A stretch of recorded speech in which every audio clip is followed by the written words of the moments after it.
السلام علیکم ورحمۃ اللہ وبرکاتہ۔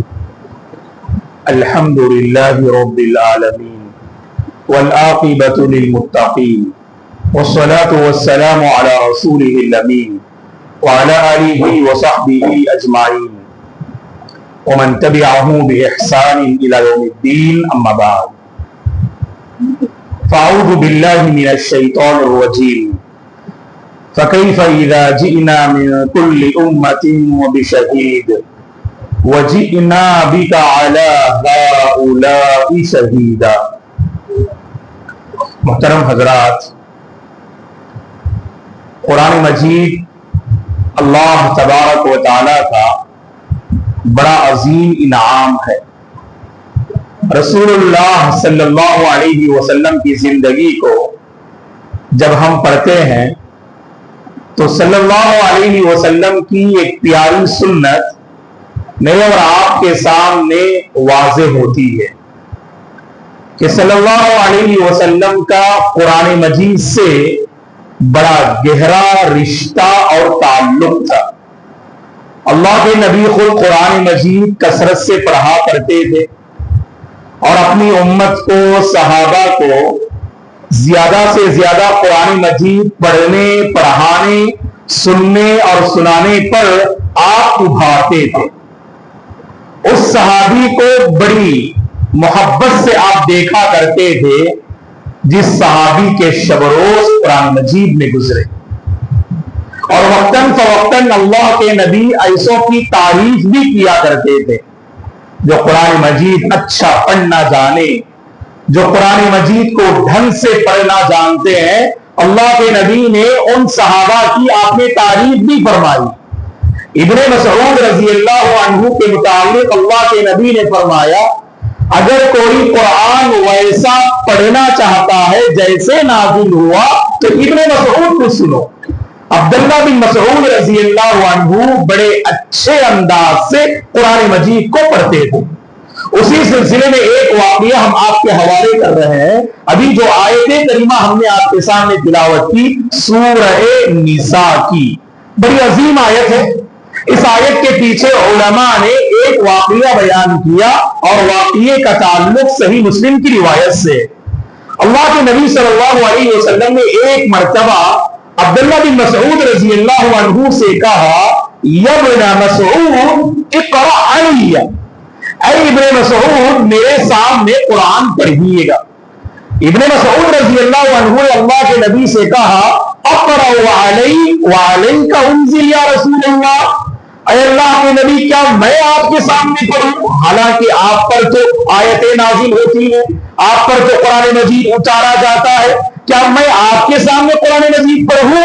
تو اللہ کے نبی نے فرمایا صلی اللہ علیہ وسلم نے کہ جیسے میں قرآن پڑھنا پسند کرتا ہوں ویسے ہی میں دوسروں سے سننا بھی پسند کرتا ہوں۔ تو اس سے معلوم ہوا جہاں ہم قرآن پڑھتے ہیں تو وہیں دوسروں کی تلاوت کو بھی سننا چاہیے۔ اللہ کے بعض بندے طبیعت خوش ہو جاتی ہے، اللہ اکبر، ہمیشہ قرآن سننے کے بڑے عادی ہوتے ہیں۔ آپ دیکھ لیجئے گا سفر پہ نکلے تو قرآن مجید کی آیات کریمہ سے ان کے کان ٹکرا رہے ہیں اور ان کے دل کو چین و قرار مل رہا ہے قرآن مجید کو سننے سے۔ تو ایسی طبیعت اور ایسا مزاج پیدا کیجئے گا اللہ کے بندو، جب ہم قرآن سنیں نا تو من کرے کہ اور سنیں اور سنیں، جب پڑھے نا تو من کرے کہ اور پڑھے اور پڑھے۔ یہ ایمان کی وہ کیفیت ہے جو میرے اور آپ کے اندر آنی چاہیے، اور جب یہ کیفیت ہمارے اندر نہ ہو تو اپنی اس کیفیت کو بدلنے کی کوشش کیجیے گا۔ اللہ کے نبی کا پاکیزہ ذوق دیکھیے، ابو موسیٰ الاشعری رضی اللہ عنہ عبداللہ بن قیس جو بڑی اچھی آواز میں قرآن پڑھتے ہیں، اللہ کے نبی نے ایک مرتبہ ان کی تعریف کرتے ہوئے فرمایا، یا ابا موسیٰ لقد اوتیت مزمارا من مزامیر آل داؤد۔ آپ کو معلوم ہونا چاہیے کہ داؤد علیہ السلام جب زبور پڑھتے تھے تو پرندے اوپر منڈلاتے ہوئے ٹہل جاتے تھے۔ اتنی پیاری آواز میں داؤد علیہ السلام زبور جو آسمانی کتاب ہے اس کی تلاوت کرتے تھے۔ تو اللہ کے نبی نے حضرت ابو موسیٰ سے کہا اے ابو موسیٰ، داؤد علیہ السلام اور ان کے خاندان والوں کو اللہ نے جو پیاری آواز دی نا، تو وہی پیاری آواز اللہ نے آپ کو بھی دی ہے۔ اتنی پیاری آواز میں قرآن پڑھتے تھے کہ مکے میں اللہ کے نبی جب حضرت ابو موسیٰ کے گھر سے گزرتے، اندر قرآن پڑھنے کی آواز آتی، اللہ کے نبی باہر ٹھہر جاتے، اپنے کان کو تلاوت کے حوالے کر دیتے، تھوڑی دیر سنتے، دل کو قرار ملتا، اس کے بعد وہاں سے آگے بڑھتے۔ اللہ، یہ پاکیزہ ذوق ہوتا ہے، یہ پاکیزہ ماحول ہوتا ہے۔ ہمارے کان کہاں کھڑے ہوتے؟ جہاں گانے بجنے کی آواز ہوتی ہے۔ ہمارے کانوں میں کہاں نفرت ہوتی ہے؟ کوئی بندہ اگر قرآن مجید سننے لگے تو دل کی کیفیت وہاں بدلتی ہے اور من کرتا ہے نعوذ باللہ وہ قرآن مجید بند ہو جائے۔ ایسی کیفیت پیدا مت کرو اللہ کے بندو۔ تو قرآن مجید بار بار سننے سے ہمارے دل نرم ہوتے۔ اب یہاں دیکھیے ابن مسعود رضی اللہ عنہ کو جب اللہ کے نبی نے کہا کہ قرآن پڑھیے تو قرآن پڑھنے لگے، سورہ نساء کی تلاوت کرنے لگے۔ جب اس آیت پہ پہنچے نا، ابھی جو آیت کریمہ میں نے آپ کے سامنے پڑھی، فَكَيْفَ إِذَا جِئْنَا مِن كُلِّ أُمَّةٍ بِشَهِيدٍ وَجِئْنَا بِكَ عَلَىٰ هَٰؤُلَاءِ شَهِيدًا، جب اس آیت پہ پہنچے تو اللہ کے نبی نے حضرت ابن مسعود سے کہا کفتا یا ابن مسعود، اے ابن مسعود بس کیجئے، بس کیجئے۔ ابن مسعود فرماتے ہیں رضی اللہ عنہ، میں نے اللہ کے نبی کو دیکھا تو اللہ کے نبی کی آنکھوں سے آنسو بہ رہے تھے، آپ کی آنکھوں سے آنسو بہ رہے تھے۔ اتنی عظیم آیت ہے یہ آیت کیا ہے؟ اس آیت میں اللہ نے اپنے نبی کا مقام بیان کیا۔ کل قیامت کے دن جب پوری قوم، پوری انسانیت حشر کے میدان میں ہوگی تو ہر قوم کو اللہ تعالیٰ نے صحیح راستہ بتانے کے لیے ایک ایک پیغمبر کو بھیجا، تو ہر پیغمبر اپنی قوم کی گواہی دیں گے۔ اے پروردگار، تو نے مجھے نبی بنایا، پیغمبر بنایا، اور میں نے اپنی قوم کو صحیح راستہ کی رہنمائی میں نے کی۔ ہر نبی اپنی قوم سے گواہی دیں گے۔ اللہ تعالیٰ فرماتے ہیں ان سارے انبیاء پر اللہ کے نبی کو بطور گواہ لے آئیں گے۔ اللہ اکبر، اتنا اونچا مقام ہمارے نبی کا۔ جتنے انبیاء گزرے تاریخ انسانی میں، تمام انبیاء کے حق میں کون گواہی دیں گے؟ میرے اور آپ کے صلی اللہ علیہ وسلم رحمت للعالمین گواہی دیں گے۔ اتنا عظیم مقام ہوگا ہمارے نبی کا۔ فَكَيْفَ إِذَا جِئْنَا، اے نبی اس وقت کا عالم کیا ہوگا جب ہر امت سے ہم ایک گواہ کو لے آئیں گے، اور آپ کو اے نبی تمام گواہوں پر بطور گواہ ہم لے آئیں گے۔ جب اللہ کے نبی نے اس آیت کو سنا تو دل پہ آپ نے اس کو اس طرح لیا کہ آپ صلی اللہ علیہ وسلم برداشت نہ کر سکے، آپ کی آنکھوں سے آنسو بہہ گئے۔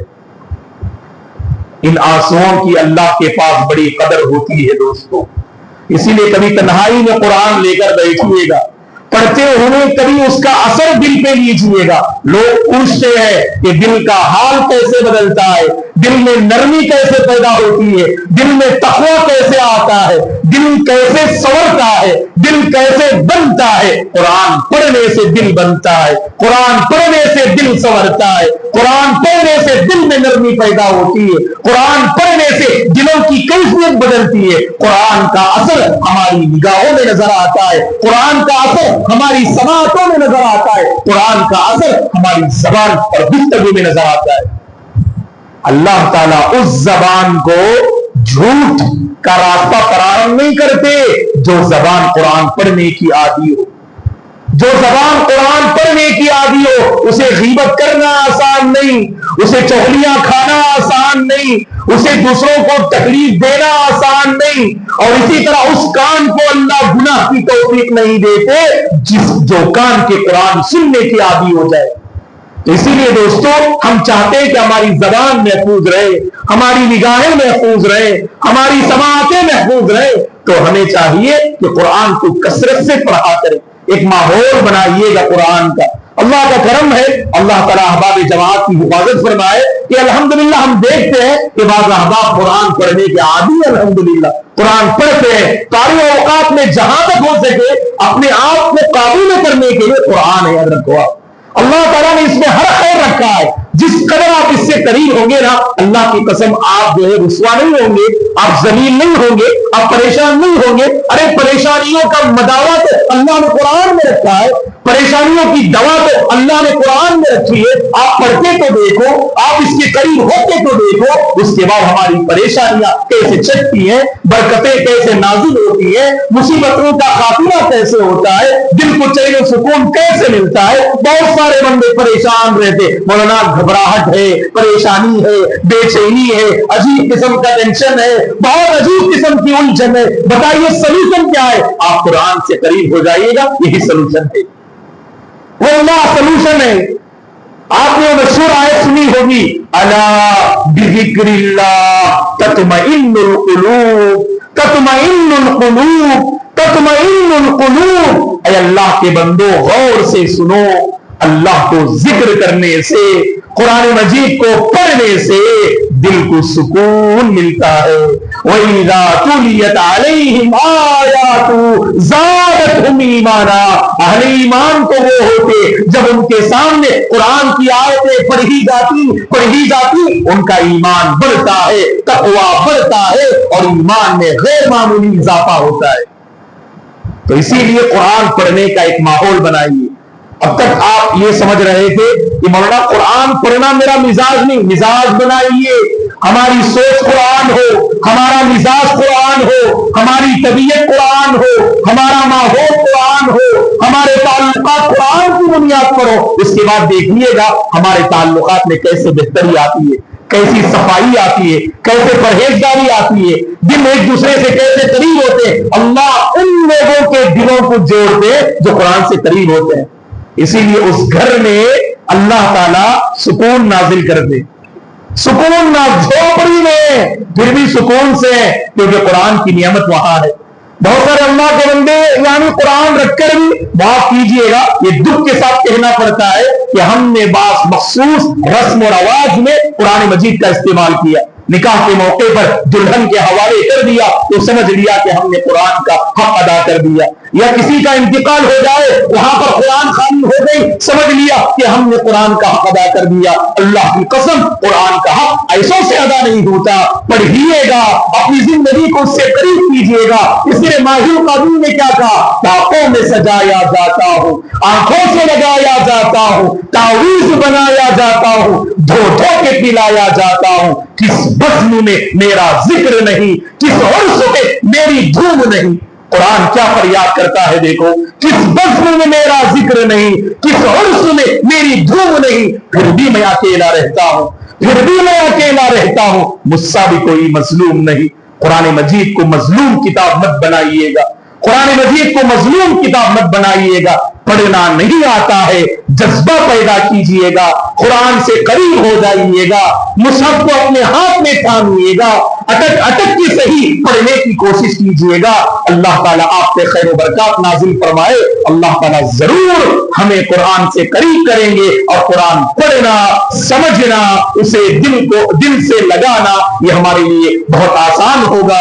اللہ سے ہماری دعا ہے کہ پروردگار مجھے اور آپ کو قرآن سے قریب کر دے، قرآن پڑھنا میرے اور آپ کے حق میں آسان بنا دے، قرآن مجید کا ایک پڑھنے کا ماحول معاشرے میں قائم کرنے کی پروردگار توفیق عطا فرمائے۔ اللہ تعالی ہمارے بچوں کو قرآن سے قریب کر دے، ہماری خواتین کو قرآن سے قریب کر دے۔ اے پروردگار، یہ ماہ رمضان ماہ قرآن کہا جاتا ہے، اس ماہ مقدس میں زیادہ سے زیادہ تیری کتاب کو پڑھنے کی توفیق عطا فرما، تیری کتاب کو سمجھنے کی توفیق عطا فرما، تیری کتاب سے اے پروردگار محبت و الفت پیدا فرما۔ اے اللہ تلاوت کو تو آسان فرما دے۔ اے اللہ ہماری سوسائٹی میں ایسے افراد ہیں جنہیں قرآن پڑھنا نہیں آتا ہے، قرآن پڑھنا بہت دشوار ہے، مشکل ہے۔ اے اللہ تو ان کے حق میں قرآن پڑھنا آسان بنا دے۔ اے اللہ ان کے حق میں راہ قرآن کو آسان بنا دے۔ اے اللہ تیری مقدس کتاب میں جو تعلیمات ہیں، ایک ایک تعلیم کو دل و جان سے اپنانے کی توفیق عطا فرما۔ اے اللہ قرآن مجید کی تاثیر ہمارے دلوں میں پیدا فرما اے اللہ، قرآن مجید کی تاثیر ہمارے دلوں میں پیدا فرما، صحابہ کرام کے دل بدلے قرآن مجید کو سن کر اے اللہ وہ ایمانی کیفیت ہمارے اندر پیدا فرما، وہ ایمانی حرارت ہمارے اندر پیدا فرما، قرآن مجید سے قریب فرما، قرآن مجید سے اے اللہ ہم سب کو جوڑ دے، قرآن مجید پڑھنے پڑھانے والے خوش نصیب بندوں میں اے اللہ کو ہم سب کو شامل فرما، قرآن پر اے اللہ ہماری زندگی کو قائم رکھ اور اسی پر ہم سب کا خاتمہ نصیب فرما، آمین۔ اقول قولی ھذا واستغفر اللہ لی ولکم ولسائر المسلمین من کل ذنب فاستغفروہ انہ هو الغفور الرحیم۔ سبحانک اللہم وبحمدک اشہد ان لا الہ الا انت استغفرک واتوب الیک۔ السلام علیکم ورحمۃ اللہ وبرکاتہ۔